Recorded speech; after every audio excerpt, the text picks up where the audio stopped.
6টা প্রাকৃতিক ডাক্তার যদি কেউ ফলো করতে পারে, পৃথিবীর কোনো ডাক্তার তাকে ছুতে পারবে না। আগেই বলেছি, নাম্বার 1 আপনাকে খাবার ঠিক করতে হবে। আমরা এখন অনেক খাবার খাচ্ছি যেগুলো আদম আলাইহিস সালাম খান নাই। আর আদম আলাইহিস সালাম তো দূরের কথা, আপনার দাদা ওই খাবারগুলোকে যদি কোনো কারণে যদি আল্লাহ পাক সুযোগ দিয়ে দেয় যে তুমি তোমার দাদাকে কবর থেকে 1 ঘন্টার জন্য তুলে আনতে পারবা, ঠিক আছে, আপনি তুলে এনে যে খাবারগুলো দেবেন, অধিকাংশ খাবার দেখে বুঝবেই না এগুলো খাবার। ফ্রাইড চিকেন দেখছে, উমুকটা দেখছে, তুমুকটা দেখছে। বলেন ভাই, আমার কথাগুলো একটু বোঝার চেষ্টা করেন।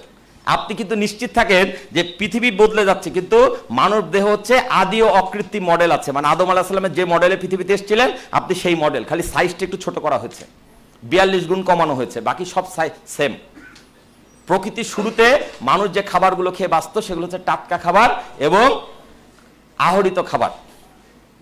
কথাটা কি বুঝাতে পারছি? প্রথম কথা, খাবার ঠিক করতে হবে। 2 নম্বর হচ্ছে পানি খাওয়ার নিয়ম। আমাদের 99% লোক জানি না। এইটা কি বললেন না যে পানি খাওয়ার নিয়ম জানি না, খাইতে খাইতে বুড়া হয়ে গেলাম। বস, পানি খাওয়ার 4টা নিয়ম না মানলে আপনার ওই পানিটা শরীরের কোনো কাজে লাগবে না। নাম্বার 1, পানি কখনো দাঁড়িয়ে খাওয়া যাবে না। যদি আমার কথা বিশ্বাস না হয়, আপনি আপনার মুরব্বী নানি দাদিকে জিজ্ঞেস করে দেখেন, যদি কেউ দুনিয়াতে থাকে। আগেকার মানুষ এই জিনিসগুলো মানতো, এখন তো আমরা নায়ক সুলভ খাবার, এই খাবার হবে না ভাই। পানি কখনো দাঁড়িয়ে খাবেন না প্লিজ। পানি খাবেন সবসময় বসে।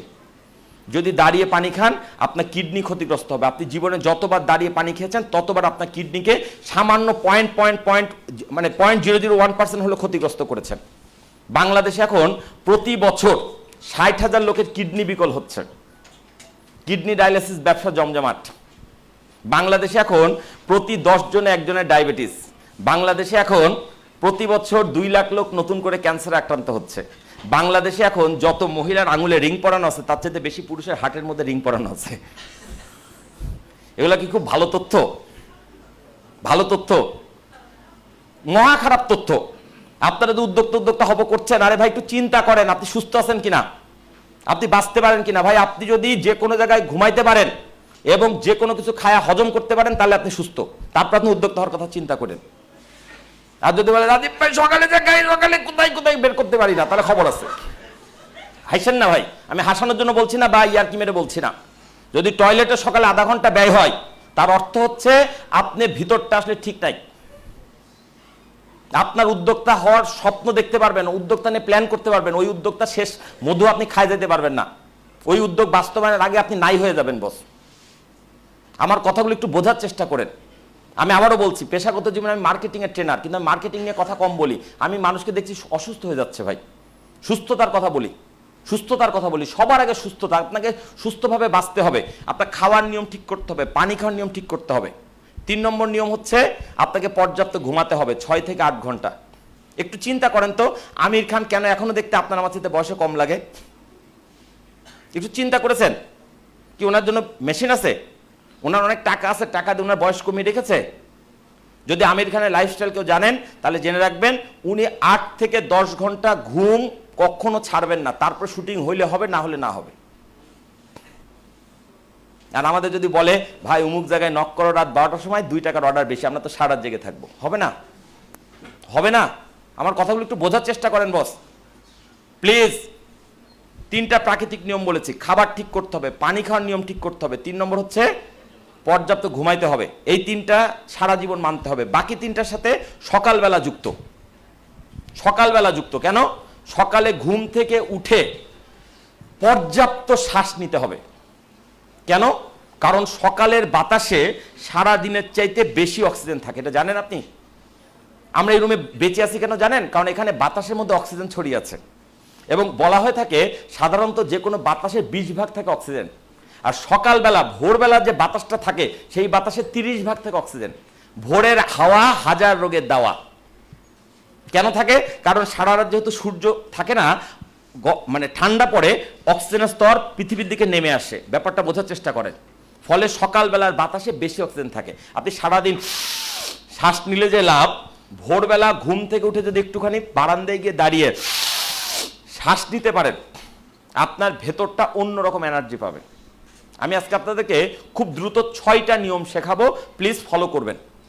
আপনারা আগামীকাল থেকে আমার এই নিয়মগুলো ফলো করবেন, কয়েকটা দিন পর আপনি চেষ্টা বুঝতে পারবেন আপনার উন্নতিটা কোন জায়গায় হচ্ছে। ভাই আমি হেলথ নিয়ে কথা বলছি, বাট আমি যে কথাগুলো বলছি সেটা আপনার উদ্যোক্তা হওয়ার পথটাকে সুগম করবে, আর কিছু না।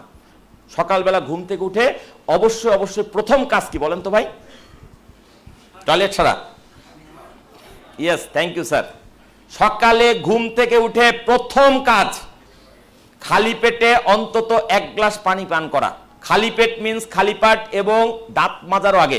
অনেকে বলবে রাজীব ভাই কি বলেন, মুখের মধ্যে তো কেমন গন্ধ হয়ে আছে, এইটা কেমনে খাবো? এইটাই খেতে হবে, এটা ওষুধ। সকালবেলা যদি কেউ বাসি মুখে মুখের মধ্যে টকটক যে ভাব থাকে এটা যদি পেটের মধ্যে ঢুকায় নিতে পারে, সে তার 36 রকম রোগ হবে না। এটা আমার কথা না, ডক্টর ডেভিসেটির কথা। যদি বিশ্বাস না হয় ইন্টারনেটে সার্চ দিয়ে দেখে নিন। কথাটা কি বুঝাতে পারছি? আমরা তো অনেক সময় জানি না, আমরা কি করি, বাচ্চা ঘুম থেকে বাবু আগে দাঁত মাজা পরে খাওয়া। আপনি কি জানেন মুখের মধ্যে যে টকটক ভাব এটা হচ্ছে খার। এই খারটা হচ্ছে আপনার শরীরের মধ্যে এই মুহূর্তে যেসব রোগ বালায় ইঙ্গিত লক্ষণ বোঝা যাচ্ছে, শরীর ওইটাকে প্রতিহত করার জন্য যে যে উপাদান দরকার সেগুলোকে মুখের মধ্যে রেডি করছে সারা রাত থেকে। আপনার কাজ হচ্ছে 1 গ্লাস পানি দিয়ে ওটাকে ভিতরে গিলে ফেলা। আর আমরা প্রথমে উঠেই হবে না। সকালে ঘুম থেকে উঠে যখন উঠবেন, প্রথম কথা সকালে উঠতে বলছি, যদি নাও পারেন কালকে থেকে প্রথম কাজ, যদি আপনি বেলা 12টার সময় ঘুম থেকে ওঠেন, ঘুম থেকে ওঠার পর প্রথম কাজ 1 গ্লাস পানি পান করা। সম্ভব হলে পানিটা যেন হালকা কুসুম গরম পানি হয় অথবা নর্মাল টেম্পারেচার পানি হয়, কোনো অবস্থাতে ঠান্ডা পানি খাবেন না। যারা খেয়েছেন গতকাল পর্যন্ত ভুলে যান। সফল উদ্যোক্তা হতে হলে বস আপনাকে সবার আগে ঠান্ডা পানি খাওয়া ছাড়তে হবে। হালকা কুসুম গরম পানি খাবেন। খুব ভালো হয় যদি পানির মধ্যে একটা লেবু চিপে খেতে পারেন। খুব ভালো হয় যদি লেবু পানির সাথে 1 চা চামচ মধু মিশিয়ে খেতে পারেন। খুব ভালো হয় যদি এটার পাশাপাশি 1 টুকরা আদা চিবিয়ে খেতে পারেন। খুব ভালো হয় যদি আগের রাতে ভিজিয়ে রাখা 1 মুঠো কাঁচা ছোলা সকালবেলা খেতে পারেন। আমি বলি 4টা খাবার প্রত্যেকটা মানুষের সকালবেলা খাওয়া উচিত, সে অনেকগুলো রোগ থেকে বেঁচে যাবে। নাম্বার 1 কাঁচা ছোলা, নাম্বার 2 মধু, নাম্বার 3 কালো জিরা, নাম্বার 4 হচ্ছে আদার রস। আপনার ভেতরে কি রোগ আছে আপনি জানেন না, 4টা খাবার খেতে থাকেন, আস্তে আস্তে আপনার রোগের হাত থেকে আপনি বেরিয়ে আসবেন ইনশাল্লাহ। মেডিকেল সায়েন্সের দুর্বলতা কি জানেন? রোগটা শুরুতে ধরতে পারে না, কারণ শুরুতে তো আপনি জানি না। যখন আপনি ডাক্তারের কাছে যান অনেক দিন পরে, যে ডাক্তার সাহেব আর পেটের ভিতর পিন পিন করতে করতে ব্যথাটা এখন আর সহ্য করতে পারছি না, ডাক্তার তখন চেক করে বলে হাই হাই আপনার কিডনি তো 40% নাই। আমার কথাটা কি বুঝাতে পেরেছি? মেসেজটা কি ক্লিয়ার? যদি আপনি সত্যি সুস্থ থাকতে চান তাহলে রোগ হওয়ার আগে রোগকে প্রতিরোধ করেন। সকালে উঠে কালো জিরা খান, কারণ আল্লাহর নবী বলে গেছেন মৃত্যু ব্যতীত সকল রোগের মহা ঔষধ কালো জিরা। আপনি সকালে উঠে 1 মুঠি কাঁচা ছোলা ভিজানো, আগের রাতে পানিতে ভিজিয়ে রাখা কাঁচা ছোলা খান। আপনি 1 চামচ মধু খান, একটু আদার রস খান। ক্লিয়ার?